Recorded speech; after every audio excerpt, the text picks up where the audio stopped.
Hello and welcome to Weather on the Go, all your weather coverage.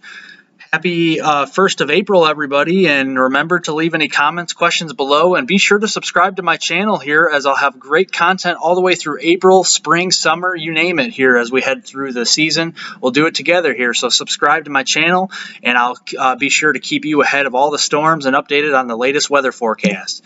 Today's high temperatures here, a little cooler up here into the north into the Great Lakes with that trough here continuing to push to the east. A little bit of warmer air here into the Gulf Coast states and the southwest with the cooler air up in the Pacific Northwest here as well. Tonight, some cooler air, temperatures in the 20s across the northern and central plains into the northeast. Some warmer air here down into the southern Gulf Coast states here and into the southeast. And then tomorrow's highs, 70s on average to low 80s, maybe some 90s down in southern Texas, middle 80s across central southern Florida, and some cooler air here up into the northern plains, the upper Midwest, into the northeast here as well, with some moderating temperatures pushing farther to the north and east. Today's categorical day one categorical outlook from the Storm Prediction Center has a little slight marginal risk zone rather across central and eastern Florida, and then kind of another marginal risk zone across the panhandle here of Texas and southwestern Oklahoma. Isolated severe weather is possible with some hail, some damaging winds up to 60 miles per hour, and perhaps a tornado, but the tornado risk is very low. The wind risk today, kind of an isolated downburst wind here type of event here today. A couple of these storms could produce 60-mile-an-hour wind gusts. And also here, I will be showing it to you here, future radar. You can see storms will start to bubble up late this afternoon across the panhandle of Texas and Oklahoma, and then they will grow a little bit here in intensity as we head into the evening hours. Peaking this evening will be the severe weather, and then here a couple of supercells are possible. Like I said, the tornado risk is very low, but an isolated damaging wind and isolated large hail risk here is possible with winds up to 60 miles per hour. Also here some large hail that could be up to around quarter size. And that will continue before here the instability wanes and all the dynamics start to fall apart here as we head into late tonight across those areas. So looking at the big picture here, you can see the instability not very high across Oklahoma and Texas, so not expecting any huge severe weather today across those areas. Basically 500 joules per kilogram or lower, so not really a lot to work with here for a really major event. So just some isolated severe weather pockets are possible.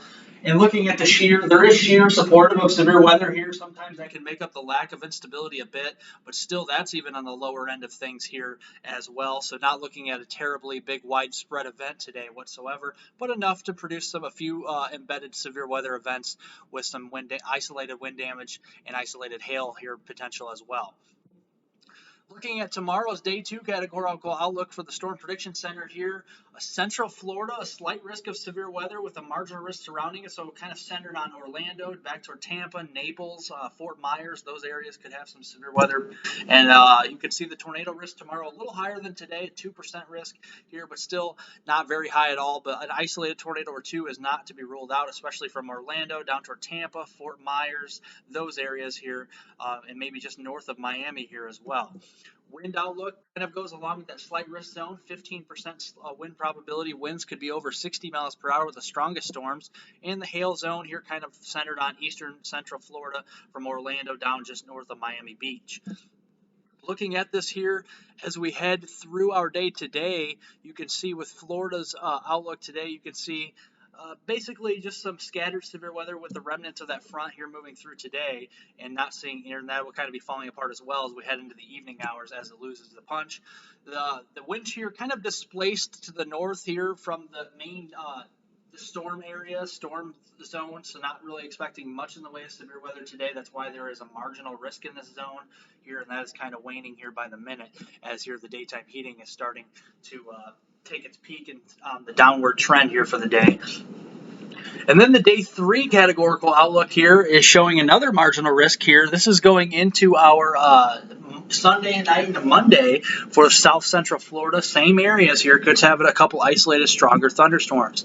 Now looking ahead to next week, there's a day four probability here of severe weather across East Central Texas, Western Louisiana, including Dallas, Fort Worth, Austin, Texas, Houston, getting up toward Waco, Texas, College Station, Shreveport. These areas need to be on guard as we head. This is going into Monday into Tuesday next week, where we could see severe weather scattered about across East Central Texas, western portions of Louisiana. This could expand, but I am not expecting a major outbreak at this time. The models are just kind of, there's a little bit of differences in the models with the intensity of the storm system, so I'll be fine-tuning this in the coming days, but do know a severe weather potential is there. And as we head into our Tuesday into Wednesday, you can see the severe weather here, same areas that we had in the past couple of weeks across central, southern Mississippi, southwestern, and western portions of Alabama, getting into much of the state here of Louisiana, including New Orleans, getting up toward Jackson, Mississippi, Birmingham, Tuscaloosa, Mobile, Alabama, Panama City, getting back toward Baton Rouge, Lafayette, Louisiana, those areas here under the gun, Tupelo. Some of those areas could be under the gun for some scattered severe weather as we head into Tuesday as well. And then that'll only continue to push east here, including the Atlanta metro, getting up toward Chattanooga, Knoxville, still including Birmingham, Tuscaloosa, getting back down here just north of Mobile, Alabama. So some severe weather potential there on Wednesday as well for a couple of the same areas that would have it the day before.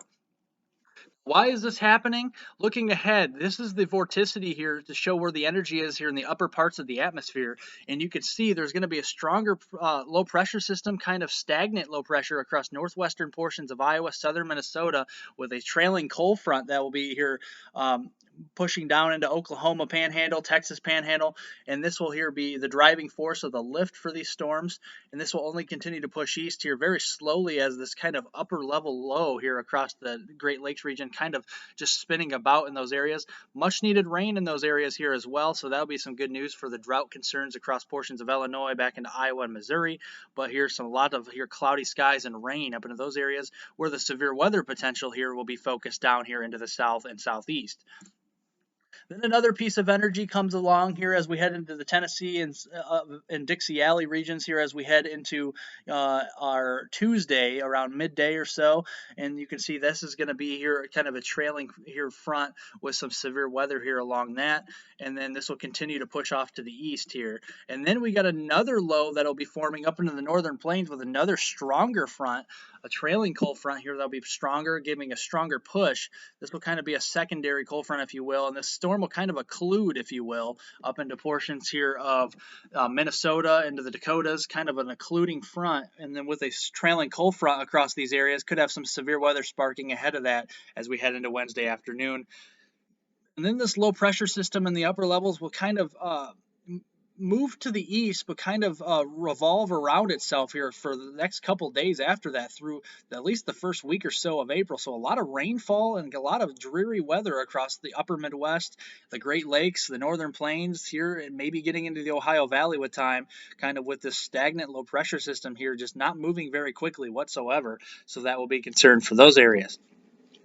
Looking ahead, this is the 6 to 10 day temperature outlook from the Climate Prediction Center is expecting below average temperatures across much of the middle of the country, from the Ohio Valley, the upper Midwest and the Great Lakes, down into Dixie Alley, Tennessee Valley, into the South and the Gulf Coast states here, with a ridge starting to develop here across portions of the West with much above average here temperatures, especially centered on Nevada and portions of California, where they will be much above average, potentially up to around 20 or 25 degrees above the norm for that time of year across those areas as well, with kind of normal temperature here anomalies across the portions of the East Coast.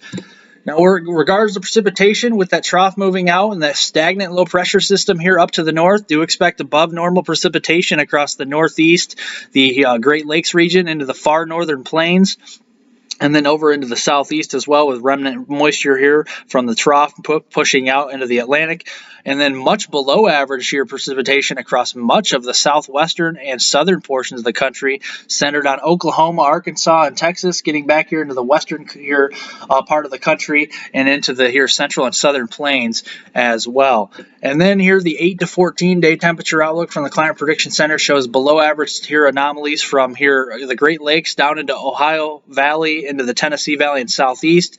And then here that ridge will continue to push east, kind of de-amplifying a little bit, but still there across the southwest portions of the Four Corners, getting down into the central and southern plains, with another trough pushing in here to the Pacific Northwest behind that ridge, and here feeding in kind of a storm track zone just to the here in between these areas for a potential for some more snowfall into the upper elevations here of the Rockies. And then here you can also see this will be pushing in and probably giving some more severe weather to these areas in the center of the country toward the middle of April. Also here you can see above average precipitation here, slightly favored across the Pacific Northwest, the Northern Plains, Upper Midwest, the Great Lakes region, and then slightly below average here precipitation across the Southeast, the Central, Southern Plains, and the Four Corners region in the Southwest, kind of inching its way up into the Northeast here as well. This is the drought monitor here from the National Drought Mitigation Center, and you can see there's still persistent drought here into the upper Midwest here, with a moderate drought across northern Illinois, east central Iowa, southern Wisconsin, and then some more drought across south central portions here of Georgia, getting up into eastern Carolinas, and then some drought into Florida.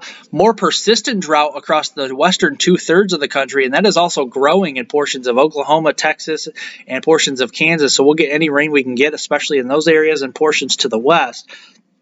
Starting to see a little bit of a climb here and moisture levels here in the soil across portions of Arizona, maybe Colorado, getting out here a little bit, putting a little dent in that drought. But other than that, still in multiple states in the west and the western two-thirds of the country in a drought here right now, which is concerning here because the wildfire season will be coming up here in the next few months or so. So that is concerning.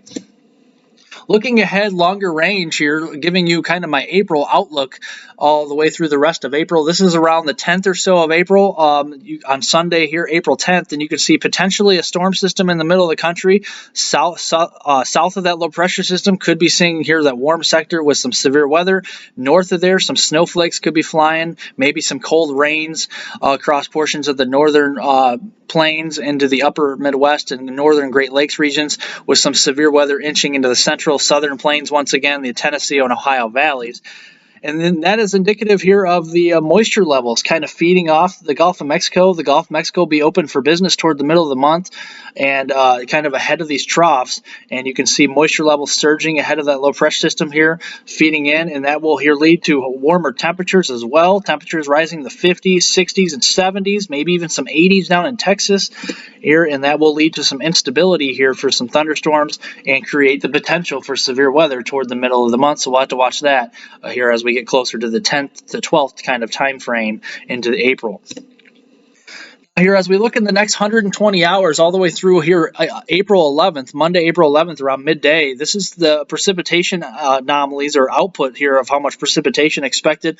A lot of the precipitation, same areas that they've been seeing all March long here across the Ohio Valley, the Mid-Atlantic, getting down to the southeast, and a little bit more precipitation here up into the Great Lakes region, the northern plains, upper Midwest, kind of where those stagnant low pressure systems will kind of be revolving around each other and kind of just slow to move out. So that's why it's going to lead to some enhanced rainfall kind of centered on Wisconsin, Illinois, and portions there here to the east. Now looking even farther longer range, these are the temperature anomalies as we head through April. This is the middle of April. A very strong ridge is here expected. This is looking at the climate forecasting systems model, and you can see a strong ridge is expected across the eastern two-thirds of the country with a very potent trough pushing into the western half of the country, and this could set up a battle zone across the central and southern plains once again for some more severe weather toward the middle of the month. And this type of setup is concerning because this could actually lead to our next major severe weather outbreak. We'll have to see how that works, and that could even be in a more broader location here, maybe pushing dew points and moisture levels and temperatures a lot warmer here up farther to the north into Iowa, Illinois, and Indiana and Ohio, and up into the Midwestern regions. Do have to watch that as well as a kind of a bigger ridge in the jet stream, more of a buckle in the jet stream here is expected farther north, so that'll be concerning for the middle of the month. So we'll be keeping an eye on that. And then that trough will continue to kind of de-amplify a little bit, pushing to the north with another ridge developing here across the desert southwest and the center of the country. This is here a couple days later, and then another trough kind of kicking in, kind of with some northwest flow aloft from Canada getting pushed into the northern plains with some colder rains up there, maybe some more severe weather across the center center of the country toward the end of the month here as these persistent troughs push off the here west coast into the center and east part of the country here, providing a lot of instability for here these thunderstorms to grow into severe weather outbreaks as we head toward the end of the month. And that pattern will continue to persist. A lot more ridging across the center of the country, and then another potent trough potentially toward the end of the month around the 22nd, 23rd time frame of April, and that will lead yet again to more severe weather and potentially another major trough and major buckle in the jet stream, pushing potentially as far north as the Canadian border as we head toward late April. And the game in town there, again, will be a potential for another major severe weather outbreak. So multiple severe weather setups and outbreaks potential here across the middle and eastern two-thirds of the country through April, so do be weather aware, especially as we get toward middle of April and the end of April for these bigger type severe weather events across the eastern two-thirds of the country. And that'll continue here with the ridging off to the east. The troughs here will kind of move into the west. I do think, though, as we head into portions of April, there will be time periods where we will have quiet weather, but I do think overall April is looking to set up to be a very active month with regards to temperature swings, severe weather, and a lot of rainfall in the same areas that do not need the rainfall here. So that will be continuing through the month of April. Now, this is the total QPF or precipitation forecast all the way through the rest of April, and it shows here above average here kind of anomalies across portions of the Central Plains, Southern Plains, Dixie Alley, getting up to the Ohio Valley and Tennessee Valley, where areas are continuously getting rain from these storm systems. Not much rain across the desert Southwest, so that drought unfortunately will be persisting with the wildfire season getting closer. That is not good news, especially in Southern California, Arizona, and New Mexico. I wish there were some better news for those locations, but unfortunately the anomalies in those locations for April not looking too good. And maybe another pocket of some heavier precipitation anomalies up into the northern plains where these low pressure systems kind of slow down here in the jet stream as they pushed here to the east from those locations. So I hope that gave you some insight on my April forecast and outlook here, and the short-term forecast as well from the severe weather standpoint for the next couple of weeks. Be sure to like my video and to subscribe to my channel, as I will have more weather-related content here coming up later this week, revolving around here the severe weather potential as we head into next week across the Deep South. So thank you for watching and have a great day.